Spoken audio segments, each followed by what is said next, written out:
Welcome to the interactive TNA review, where you, the viewer, has complete control over what I say in this video. I don't recommend you watch this entire video straight through because it's going to be all over the place, but what I do recommend is that when the time comes, you decide how I'm going to review a segment. Now then, let's start off with the highlights. How was this show overall?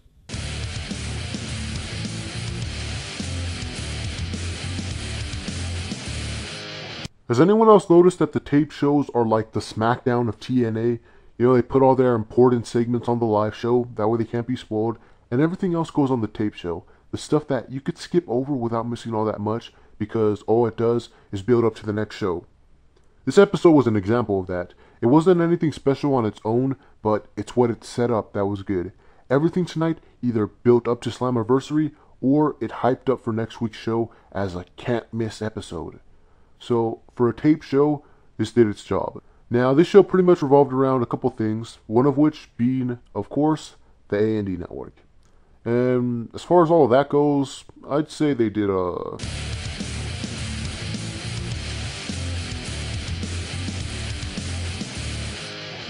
a boring, uneventful, long, almost 3-hour raw feeling episode of Is Crap Wrestling this was.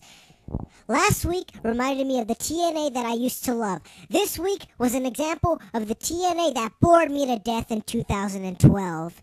Nothing happened. Everything dragged on. The matches were boring. It all revolved around two stories and everything else was pointless filler. And I didn't give a crap about anyone on this show except Velvet's ass.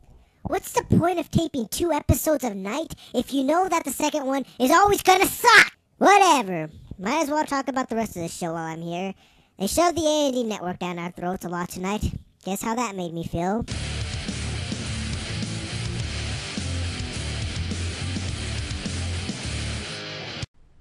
I really liked how Kennedy looked like the leader tonight. It reminded me a little of why I used to like this guy so much back in the WWE. I don't know why TNA suddenly decided to stop pushing him so much in the first place, but at least it looks like that's starting to change. And hopefully it keeps up, because Kennedy is way too talented to continue to take a backseat to everyone else. So hopefully, once this A&D stuff is finished, he can get back to where he belongs, on top of TNA. And as for everything else right now, the most interesting thing involving the A&D network would have to be the AJ Styles Kurt Angle feud. For one, because, come on, it's AJ and Angle, their matches are always epic. And for two, because the bipolar AJ character is an interesting addition to the A&D battle. Hell, it's probably the only real interesting thing about the A&D TNA battle. And that's saying a lot, because I've never really been all that interested in AJ Styles as a character. But this new transformation included to the A&D stuff has been interesting. It all just mixes so perfectly together, like you can't have one without the other. And as far as the world title match at Slammiversary goes, gotta say,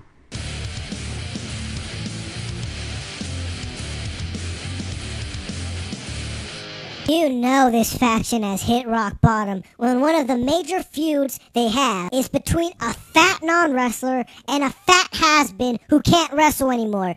Who wants to see this? Why should I give a crap if D'Lo gets kicked out of A&E anyway? Shouldn't we be happy that they're fighting against each other? Jeez, but you know TNA. D'Lo gets kicked out. They're gonna make him look like such a sympathetic face when we really shouldn't give a crap. We shouldn't give a crap about any of this. These guys have been taking up so much damn time that could be going to the true talents of TNA. Oh, and of course, the world title match. How could I forget about that?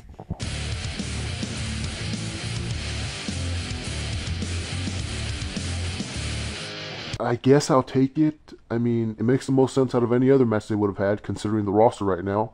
As a matter of fact, as long as Sting doesn't win, this might actually be the best move, because think about it. Sting is always known for being the savior of TNA. Every time the company is in trouble, he's the guy, the knight in shining armor that can save everything. If he were to fail at Slammiversary, that would be a huge win for Bully Ray and the A&D network. It would make them look like a threat, and it'll be like, well, oh my god, if Sting couldn't stop them, who can?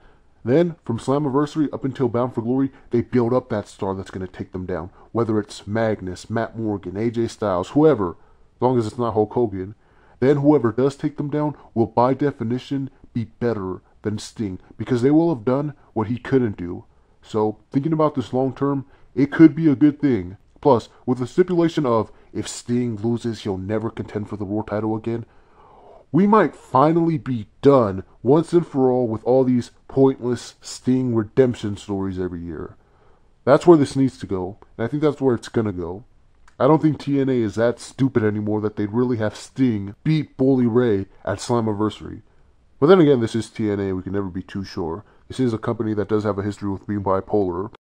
Anyway, aside from all of that, let's get into the rest of the show. Starting with the knockout side of things.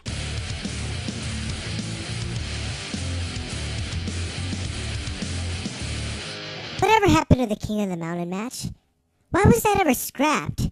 That would have been so perfect this year. The dominant heel faction leader in a match with 4 of his victims seeking revenge. You notice how ever since they got rid of that concept, the big attraction for Slammiversary every year is always Sting, fighting for the world title in the same boring feud every year. This is one of the things that turned me off of TNA. Everything is all about Sting. He's like their version of John Cena. He gets an infinite amount of title shots, and in the end, everything comes back to him. Rather than turning Matt Morgan face when they had the perfect opportunity to, or building someone else up as a threat to the world title, they'd rather go with the same thing once again for the 10th time in a row. Thankfully, with the stipulation being, if Sting loses, he'll never, ever compete for the world title again. We can only hope that TNA actually follows through with that stipulation and Sting doesn't win. That way we can finally be done with this for good and move on. Speaking of moving on, time to move on from this segment and on to the rest of the show.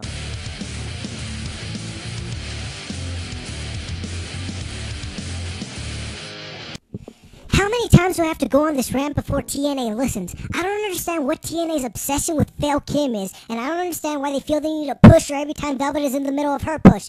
With the way everything is set up, it looks like Velvet's reign is going to come to an end next week, which is bullshit because she was overshadowed by Gail Kim the entire time, just like last time. Whatever. Hopefully we can at least get a Mickey heel turn. That way Gail won't be the only heel anymore, which means they can stop pushing her like the only heel. Anyway, on to the rest of the show. Let's talk about the matches.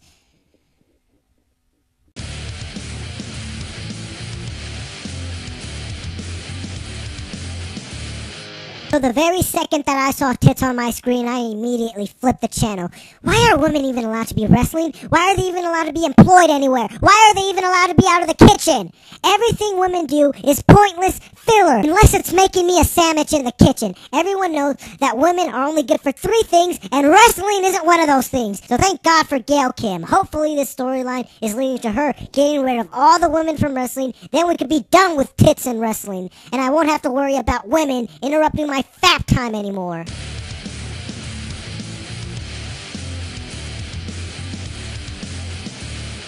Finally, after all these years, Gail Kim is finally being pushed.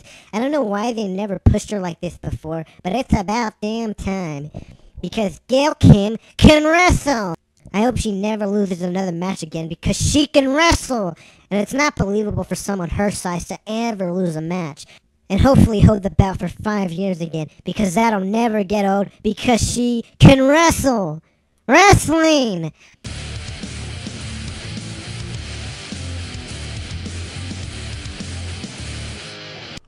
All the matches tonight at least had a point. The gut check match was to build up for the Bound for Glory series. The X Division match was to build up for Slammiversary. The Knockout match was to build up for next week. And the D'Lo Brown match was to build up the tension between A&E. And the tag team matches were to build up to James Storm making the announcement for Slammiversary. So every match had a purpose and a reason to take place. Storm actually looked important for the first time in months tonight. I'm not sure about putting Storm back in a tag team though. My guess is that it'll just be another one-off thing. But if not, and Storm is actually going to start a tag team feud with Beard Money and Bad Influence,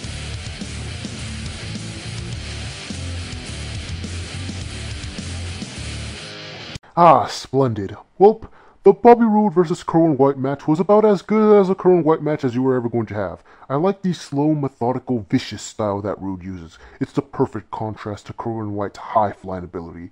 The gut check match was a nice showcase of both Joey Mercury and Gay Bradley. You know, Mercury showing that intensity, Bradley being that arrogant brawler. Their styles sort of meshed fairly well together. Bradley gets a lot of praise from the internet, and based off this match, I can understand a bit what's so special about him. The X Division match was a bit slower paced than usual, but it still managed to pull out those signature X spots that make the X Division what it is. Velvet Sky showed a lot of fire in her knockout match, while Gail Kim stuck to her basic endless submission moves. D'Lo Brown was actually fairly impressive in his match with Abyss. He was pulling out all sorts of quick-paced moves, trying to show off that he hasn't lost his touch, if he ever had a touch to begin with.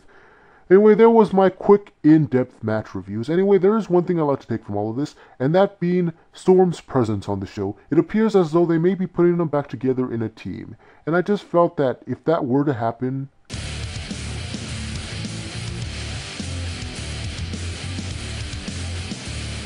all you need to know is that all these matches suck, they were pointless, and no one cares.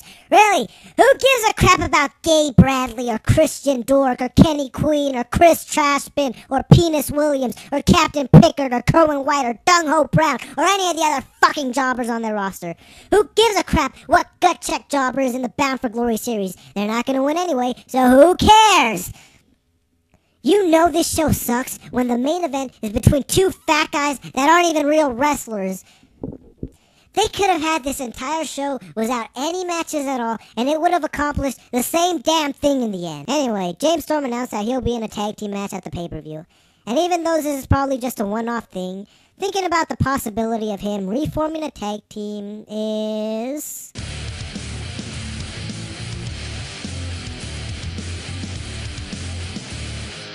that actually sounds like an interesting idea. It sounds like something that can help rejuvenate the tag team division. Think about it, Kerwin White adds nothing to this feud. So after Slammiversary, if they wanted to, they can give James Storm the belt. That way he can start a real triple threat tag team feud. Think about how much awesomeness that'd be. It continues the epic feud between Bad Influence and Beard Money, while giving James Storm something meaningful and awesome to do in the meantime. It benefits everyone. Think about it, none of these guys really need to be in the world title picture to be entertaining. The one thing that matters is whether or not what they're doing is entertaining. And this sounds like great entertainment, so I'd be all for it. Anyway, that was this week's episode, and they did set up a lot for next week's show, which does make me feel like it's probably going to be...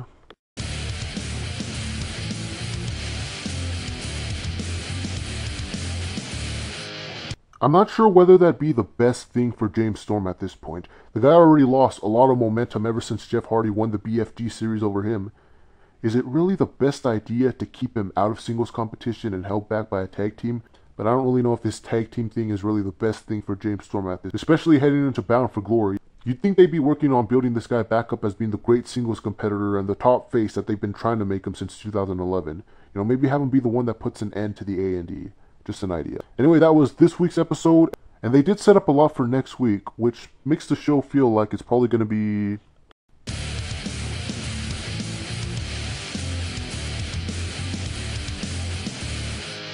a piece of shit just like every episode of Is Crap Wrestling. Every episode is boring, the roster is full of jobbers, there's no reason to give a crap, and just me talking about it is wasting perfectly good fap time. Whatever. That was this week's pointless TNG review of a pointless TNG episode.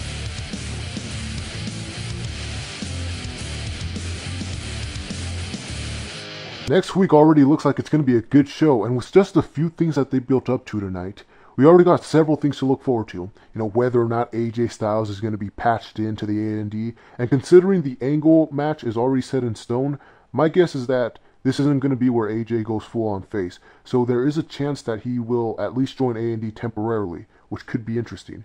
You know, what's going to happen with D'Lo Brown? Will he finally be kicked out? Will he be replaced? You know, we got the return of Suicide to look forward to. We'll find out who Storm's partner is, since this is the final taping before the pay-per-view. They also got the Knockout title match, which could go either way too. You know, the fact that I have such a strong feeling that Velvet is going to lose the belt makes me pray that she does retain, and that something interesting happens, whether a heel turn or interference or anything, and we just don't know. These are the type of things that I never wonder about when watching WWE. That's how good of a job TNA has been doing right now. They actually make me think and wonder what's going to happen next. And that's what wrestling should be like. It shouldn't be predictable, and it should keep you guessing what's going to happen next. So props to TNA on that. Anyway, that was my TNA interactive review this week. You guys wanted it, and if you want, you can vote again for what my next TNA review should be. This has been MTO with the MTO More Reviews, saying yada yada yada, blah blah blah, the end.